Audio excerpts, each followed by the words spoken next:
想吃卤鸡爪不用再去买了，教你在家轻松制作，鲜香入味，口口过瘾。鸡爪先来给它做上一个美甲，清洗干净过后，冷水下锅，先给它焯一下水，姜葱、花雕酒，焯开后打去浮沫，再捞出来冲洗干净。等一下，准备点做卤菜的香料：八卦、大料、香叶、桂皮、白芷、白蔻、当归、党参、姜片、葱节、干花椒、干辣椒、纯菜籽油，下准备好的香料，用小火慢慢的煸炒，炒香出味后加水，老抽酱油、千和零添加生抽酱油、鸡精、味精、花雕酒、胡椒粉，做卤菜上色必备的糖色，非常的粘稠。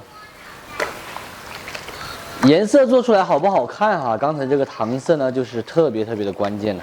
一勺盐，下焯水洗净的鸡爪，这样子咱们一个简单的五香卤水就算调好了，既有颜色，然后香味的话也是特别足的。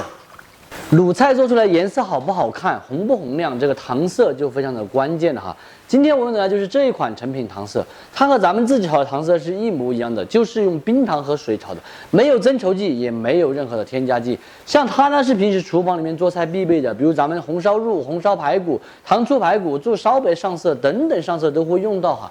喜欢我同款糖色的朋友，可以点视频下方链接直接去购买。这样子一瓶的话是600克哈，基本上炖肉的话可以炖过10多斤肉了。烧开过后，给它转中小火，卤个25分钟才能够滋滋入味。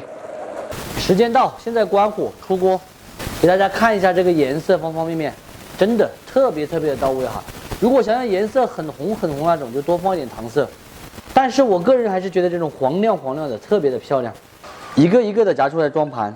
咱们今天的五香卤鸡爪就做好了，真是新奇的卤水啊！不管是卤鸡爪也好，卤其他什么都超级的香，并且呢颜色也是黄润红亮，做法超级的简单。喜欢吃的朋友可以收藏走，有时间的时候自己告一下，不喜欢的就免费看完，撒锅了，直接啃得热的哈。菜刚出锅的，我看着。现卤现捞。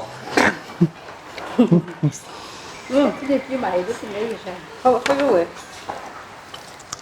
颜色也好看。颜色不好看，我糖色卖给哪个？大家说对不对？没毛病。适合当零食吃起水。晚上当夜宵噻。